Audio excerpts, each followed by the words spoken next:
The Stage Door Show, celebrating the independent artist. With your host, Dave Hondell.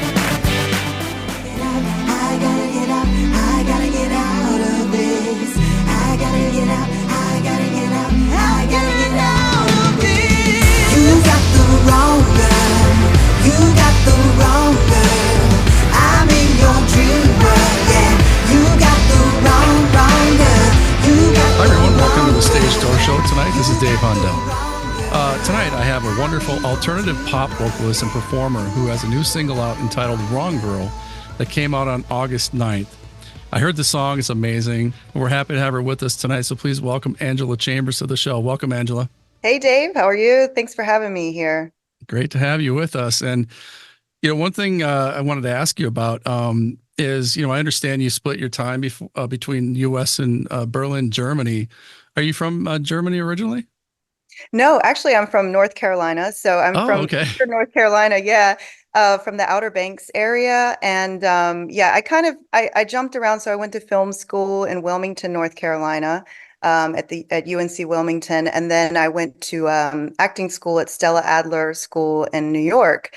And so I lived in New York for 5 years, and then that was before I went to Berlin, and that was kind of where I started my music stuff in New York. I had an Italo disco band called Dust, and we were signed to a German label. So basically, that's kind of how I started doing the tours. We were going over back and forth to Europe and doing some tours over there. And on the second tour, I just bought a one-way ticket, and I kind of decided I was going to try it out and stay in Europe because I just loved it. I liked the culture, and it was just so different from the US. So I didn't plan to stay in Germany. It just kind of happened. And it was one of those things that was it was easier to get an artist visa in Berlin. And so there I ended up staying in Berlin for 10 years. So Wow. I just relocated to Los Angeles. So now I'm out here in LA, and I've been releasing my music, my new pop singles, and working on music videos. We just finished shooting my Wrong Girl music video yesterday. So we just wrapped on that. So that was fun.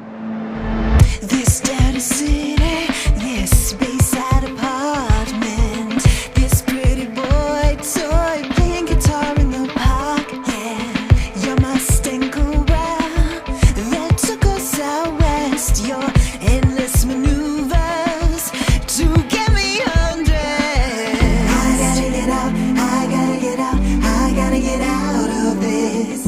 I gotta get out, I gotta get out, I gotta get out of this. You got the wrong girl, you got the wrong girl. I'm in your dream world, yeah.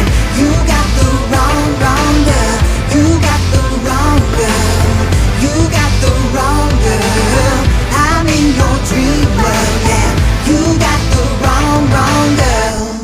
And your music is so unique, and that's one of the things that hooked me about listening to your. When I knew you were coming on the show, I started listening to all your music, and it really hooked me right away because it's something that I never heard before, really. And Really? I just Wow. I really love it, and it's so original. So I guess you kind of explain your sound and how you came up with that sound, because I know it's alternative pop, but it has just a great everything about it was just, like I said, really it hooked me in from the moment I started listening to it. So how did you come up with the sound, and how long have you been doing music? Yeah, so basically I kind of started out in more like experimental electronic music, and I was kind of just playing around with different sounds. I didn't really know anything about writing songs. I just I didn't really even have proper music training. I did take some voice lessons, and I studied I played flute in high school and middle school. And so that kind of got my ear going, but I was always kind of into listening to my dad's records, and I would basically just always I would listen to the radio constantly as a kid, and I would hear every song, like every pop song that would come on the radio. I could sing it, I knew every lyric and everything.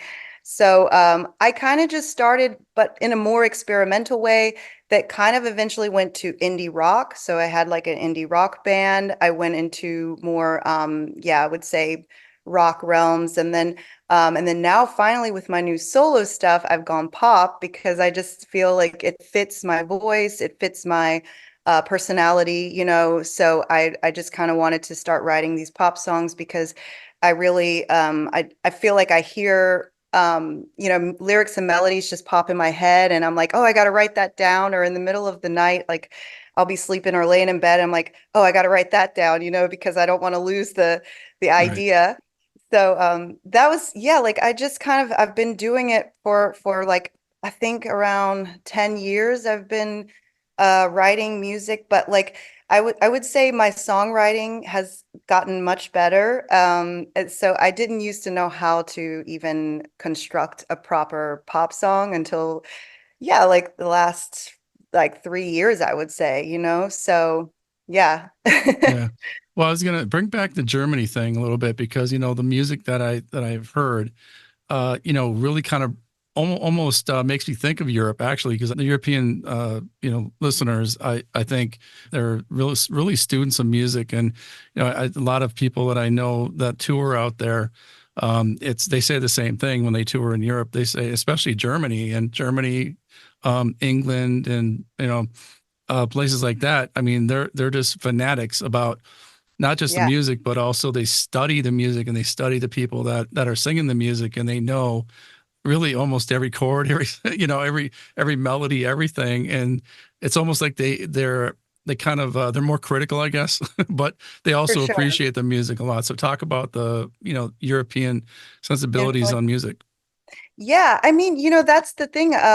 So I moved to Germany and, you know, I was doing the electronic music, which that really fits into the European scene. They love a lot of the electronic stuff. And so that was kind of like how I started there doing that. And then I think like also I just got influenced as I was living there by like krautrock music, for example. I love krautrock music. I love the early 70s music from Germany, like Kraftwerk as well. Like a lot of that stuff was great.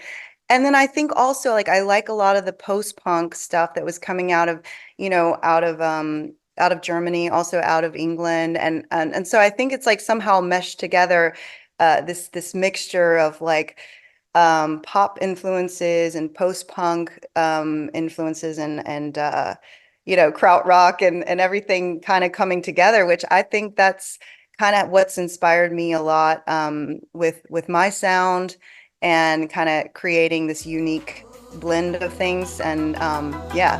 And your mind needs to go with your ways. No one knows in your own shadow pride. And you're right, you should know. No one cares how it goes. It takes all of your time. I see the lies you told, showing you out the door. It isn't what you want, it isn't what you thought. I see it all unfold, giving you something more. It isn't what you want, it isn't what you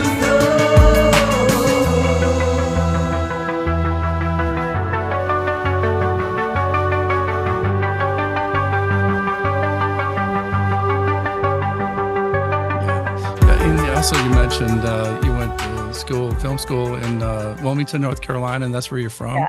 Yeah. You know, I know back in the day, I don't know if this was when you went to film school there, but for our younger listeners who don't who don't realize, but you know, Hollywood kind of moved around the United States for a while, depending on who was giving rebates and so forth to bring in the film. You know, the Incentive. film crews and the film, you know, the films that were being, you know, made back in the 90s, early 2000s, even the 80s. But Wilmington, North Carolina was really another Hollywood at one point, and it's still a big film area, you know, kind of moved to Oh Atlanta for yeah. the most part now. But, you know, was that during the time where film was really booming in Wilmington? that you went? Yeah. Exactly. That was when they were filming Dawson's Creek, and they had like that series going on, and so I was kind of an extra on that. I mean, they filmed tons of stuff there. They filmed, I think, Blue Velvet, Weekend at Bernie's. I mean, it was like the Hollywood East cinema, it was kind of like the Screen Gem Studios was considered the Hollywood East. And I think it was, it's still got a lot of film stuff going on. Yep. And I think they're trying to bring back the film incentives there, which I hope it happens, because I think it's such a great spot for filming and locations and everything. And yeah, so and like I've been getting more into voiceover work out here. And so that's kind of like, if I come back to North Carolina at some point, it would be nice to kind of transition back if I need to Wilmington, and kind of get into that scene there as well. But no, I think and now I feel that a lot of people say everyone's leaving Hollywood and LA, but I think there's gonna be like a renaissance here, so to speak. I think there's gonna be new energy, and I'm already like kind of jumping into it because with all the strikes and everything, everything was kind of dead for a while. Yeah. Now it's kind of getting started again, and I think like it's kind of a great time to be here because so many people left, and things are just going to start getting going again. And I think there's going to be more productions, and and I just I'm excited because I get to produce my videos here, and I'm kind of like writing and assisting, like writing and directing them. And it's just it's so much fun to put together like these stories and to have these Hollywood studios. Like yesterday we were shooting in this private jet, it was really cool.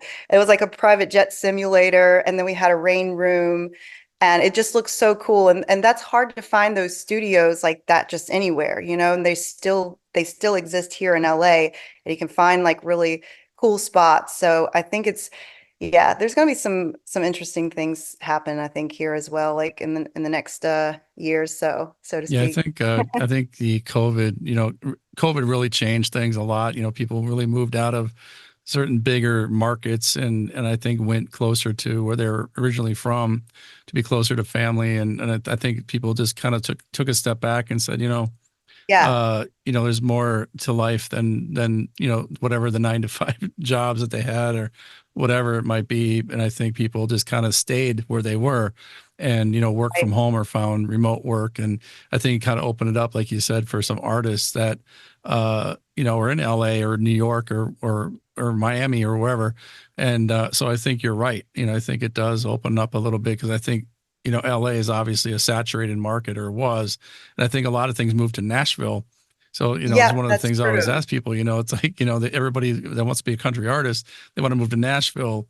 But if they, if they want to get into film or music, they go to LA. And so, but I always talk to people, if you're from like a smaller market, that they can make their footprint there, and that's one of the things for my listeners, it's, wherever you are with the day and age of social media, I guess, streaming, and you really can be anywhere and still make a mark for your name, or you can make a mark on the industry, but in music especially. But in LA, you're really near everything too, where if you have to have a meeting with somebody, there's record labels there, and so I think you're in a good spot, especially now, like you said, people are leaving, and it's a good time for you to kind of make your mark. But one of the things I wanted to ask you was, obviously being an artist is a challenge. Sometimes there's a lot of challenges that come along with being an independent artist. So what kind of challenges do you face, and then how do you overcome those challenges as an artist? Oh, that's a great question. Yeah, every day is a struggle, I would say, especially with this business. I feel the hardest part that I've experienced is finding the right people to work with, and keeping like a solid core group of people that really believe in your stuff. And I think that that's the key to everything. You need that support. And I've had a really hard time to find the right people to work with. I've had a lot of shady characters as well that I've had to deal with. And I think everyone has to a certain extent. But then also it's, yeah, like I think also just finding the outlets as well, you know, to get your music out and to, yeah, like basically, I mean, it feels like a one-man show sometimes. Like I'm juggling all of these things, you know, it feels like a big ADHD job, you know, like I feel Yeah. like I'm constantly you know, multitasking, like, okay, now I got to post on social. Now I got to create the content. Now I've got to write and record music. Now I've got to go to the studio and record. Now I've got to play a show. I've got to get the band together. Now I've got to be my manager. Now I've got to be my publisher. Now I got to be the label. I got to do the job of the label. I got to get it out to radio. I've got to get it, you know, Yeah. like, Right. and Right. so it becomes like, it's crazy, like, because I feel like I've done all of those things so far, you know, like I've done all of them by myself as well. I've done them with people and a team. I have like a small team that I'm working together with now, which is great. And you know, it is still considered independent, but it works, you know, Yeah. it's the way I've kind of set it up and it's structured. So yeah, and I think that it's just important to keep writing and recording and getting all your ideas and you know not caring too much about what people say or think about you and you know there's always these you know you know it's hard, you can't really please everyone, Oh, you yeah. know what I Yeah, mean, so you it's never will either. you That's never just the way it will. is. Yeah. Yeah, and so Yeah. that's the point, like, or what I can say to younger artists as well, you know, you'll never I mean, maybe Taylor Swift can do it. I don't know. She seems to be doing a great job, like doing that. But Well, look where I she think, started. I mean, she started, on the small stages at county fairs yeah, and worked her way up and she did a lot of it herself. So, people yeah, like you who does everything themselves, honestly, I think as hard as it is and as time consuming as it is, you're actually learning the business as you go. And hmm and you can't, nobody can take away the experience that you've given yourself, and everything you do is going to keep adding to your resume and keep adding to your yeah, toolbox. So I think, kudos to what you're doing. yeah. And thank you very much. Yeah, it's you know sometimes it feels like you're spinning in circles, and you're like, okay, is this going anywhere? And you know, there's always the doubt. You know, I think a lot of artists, you know, of course, like it pops in your head. You know, you like do the self-doubt thing, like, oh, you know, where's this going? And but you know, if it's your passion and it's true that this is what you love to do and you know that, you know, you're gonna find ways to keep doing it. And that's what I've done. I mean, I've worked with like little to no budgets putting things together, you know, and I think if it's in your soul and it's your passion to do it, you're definitely gonna shine through eventually because I think the hard work really pays off, you know, like when you put in the time, the energy, the effort, and everything. Yeah, I agree. Completely agree. One of the things I was going to mention when I was watching your videos is you're very comfortable in front of the camera, or it appears that way anyway. So is that your acting training? How did you become so comfortable in front of the camera? Well, so I was super shy when I was a kid. I was really shy, introverted. I could not stand to be anywhere talking on a stage or anything. So this came much later in my life, which is funny. I mean, I did dance class, you know, I was a dancer when I was a kid, but you know, that was like to the extent of like I even had like stage fright sometimes. But I think like I don't know, for some reason I kind of got over that. And I think it was also, yeah, like when I went to film school, I was also studying acting and I kind of got into I don't know, playing different roles and then just being in front of the camera. I was a model, so I did a lot of modeling from age 12 till like I don't know, in my mid 30s. I'm still modeling now. That's You know, great. as I was working professional as a model in New York. I was like yeah, I had an agency and everything. So I was doing like fit modeling and print and all that kind of stuff. So I got really comfortable with the camera, I would say, in New York when I was doing the more fashion modeling stuff. So since you've been doing music and performing, I mean, what has been your proudest moment as an artist so far? So the proudest moment as an artist, actually, I would say maybe yesterday, because I felt like, with this video, the new video that's we just shot, and I put it all together. I produced it. I found the people. I cast it. Everything. I did the casting. I wrote the treatment for it, and I like was kind of co-directing it as well. And I felt like, I was like, wow, I was really, impressed with my abilities to kind of bring all of it together, and to get the locations and to script it out, and we pulled it off, and it was not like it was not a big budget at all. So it was just like, I think it's great because you don't have to have huge budgets to make great and effective music videos. You just you have to be strategic about it. But like, I think like now I have a formula to do the videos. So I was thinking, oh, I should start a production company out here. Why not? Maybe, but that would be fun to do, like creative directing. But I think yeah, yesterday was I felt like one of my more proud moments, because I felt that I took my visuals to another level, so I wanted the visuals for my Wrong Girl video, like to match the song, and like to make it to bring it all together and promote it in that way. So yeah, I think that was yeah, I feel good about it. Well, as a music director myself, I cannot wait to see your new video. So as soon as it comes out, I'll be the first one to see it. Awesome. You, of course. Yeah. Can't wait. Yeah, you can check out I have some little behind the scenes in my stories on Instagram. Oh, okay. I'll check it out for sure. Yeah, because I was on your Instagram a little bit earlier. I'm going to spend more time on it. You've also done some acting, extra work and some other things on some TV series. And, was that, you went to acting school, obviously. So is that something you still pursue, acting, or is it more music right now, or you kind of do both?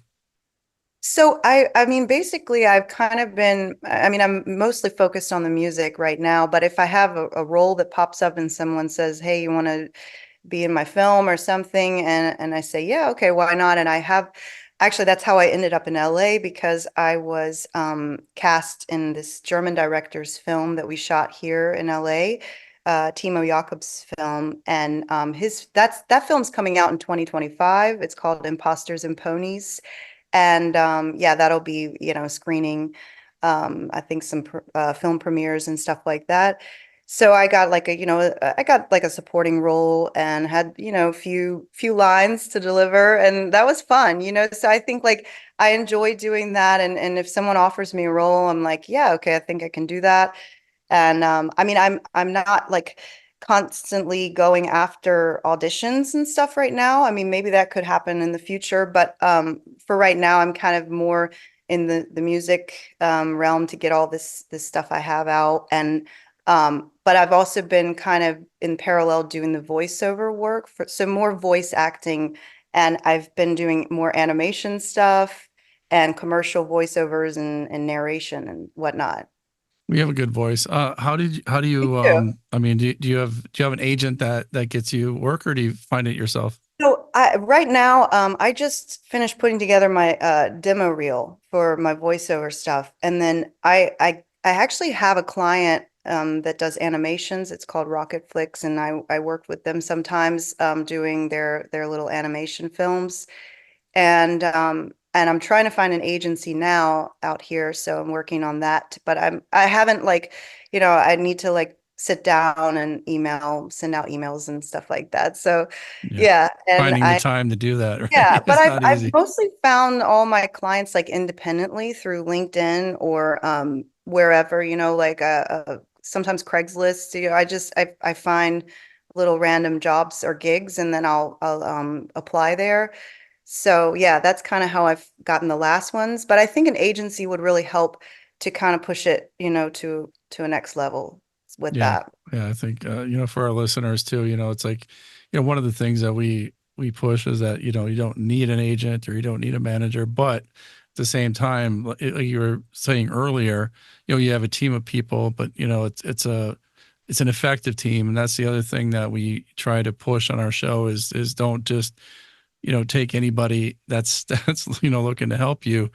Make sure that your circle is somebody that's supportive of you and your music and whatever you do, no matter what it is, voice acting, whatever. But just make sure that the people that you have around you have your back, because it's easy to get somebody that's there for the wrong reason. And so like you said earlier, make sure that it's you have a good team of people that have your back and are supportive, because I think it's super important. Exactly. The other thing that, what's coming up next, I know you just dropped this on the 9th. Are you working on it? We have the video coming up. Is there other music that you're in the process of writing right now? Yeah, so I've got another single. So these songs I wrote and recorded in Nashville with Doug Romanoff. And yeah, he's basically based in Toronto and Nashville. And I'm going to release one more single with these Nashville pop songs. And then after that, well, right now I've been writing together with Bruce Sugar. And yeah, he's an excellent producer. Out here, we've got a song in the pipeline. I have some collaborations that I'm kind of working on at the moment too. And then I've got, yeah, like about 3 or 4 more songs I want to finish and to do like a full album. So right now, this year, I'm focusing on releasing this Nashville pop EP. And I think the EP, like the full EP, is going to be out in October. And then so like I think next year I would really love to release a full album, because I think by then I will have the other songs written and recorded.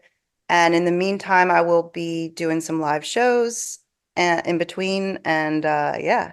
A lot coming up, and that's great. For our listeners too, just some advice. You've been doing this for a while now, so what kind of advice can you give somebody brand new that's just coming into the business, and maybe from something you've learned yourself? What kind of advice can you give somebody?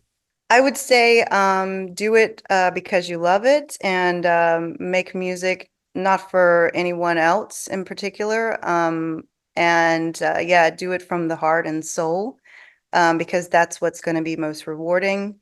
It's going to be sometimes not an easy path or road, because that's just the risk of being an artist. You're very vulnerable most of the time, and you have to get used to being vulnerable and putting yourself out there. And yeah, it's probably going to be a lot of blood, sweat, and tears. Yeah, but for sure. But it works out, because there's a lot of rewarding things as well. And the best thing I love about it is that it doesn't feel like, I know that I'm working all the time on this, but it doesn't feel like work to me. I think and sometimes I'm like, okay, maybe I'm obsessed. So, but that's also fine, Yeah. like I think it's good to be obsessed with things and passionate. Yeah. Because yeah, I mean, what else is there? So it's like, if you don't have dreams, then you don't really have anything, right? Absolutely. I hear you. Also, before we go, I just wanted to let everybody know, I know Angela Chambers Music. You can find you on Instagram, and talk about some other ways people can find you. I know you have a website, correct? I do. Yeah. It's angela-chambers.com. And yeah, I need to update that actually. So I need to do some up there. I'm slow with that. But yeah, you can find my music videos on YouTube as well. Angela Chambers. And yeah, like all the platforms, basically, you can check me out there. TikTok as well. I've just been kind of getting going with all that, trying to wrap my brain around it all. And so just, have to keep making content, and yeah, like putting it out there. And I think it's good. I like to have solid content, not just like putting random stuff up. I know a lot of people, like on TikTok, it's like a lot of random stuff. You just throw it up. Yeah. But yeah, but I feel like for me, I like to kind of be strategic about what I put up, and like, that it's pertaining to my music stuff, or it's music video clips or whatever. And but maybe one day I'll get good at making these random meme videos, but I don't know if I will. Well, I think it's smart to be selective. Another thing as well, I've also been now starting to work with and collaborate with other brands. Okay, And good. so I think that's a good thing to do as well, because I've been reaching out, I have like a product called Bonadea. I'm going to start, it's like a beauty product. And so now I'm going to start collaborating with these different social media brands and talking about the product. And I think that's a good way to get more, people like to hear your stuff or listen or see you. And yeah. Well, you're broadening your audience by doing that as well. I think it's very smart. Yeah. Yeah, for sure. When it's all said and done, what do you want your legacy to be, Angela? What do you want people to think about when they think of Angela Chambers? Well, I would say I would hope that people can find inspiration in my writing and my songs and my voice, and that yeah, and that one day people will listen and hear, I think people are listening, but it's also, everything is so fast these days, so it's like, sometimes it feels that people aren't listening, or they're ignoring you or whatever. But I think, like, if I can touch someone with my music, or if I inspire someone, I want people to remember me for like my my sense of humor, and yeah, and I think my abilities for writing, and I think that's mostly, yeah. That's mostly it. You certainly have an incredible sound. Like I said, you hooked me right away. So I'm a new fan, and like I said, can't wait to hear your new music and see your videos, and can't wait to have you back and talk about some of your new music coming out, and what's coming up next. So again, thank you for joining us today. I've really enjoyed our conversation, and honored to have you on. So thank you, Angela, for being with us. Thank you so much. Yeah, I've really enjoyed it.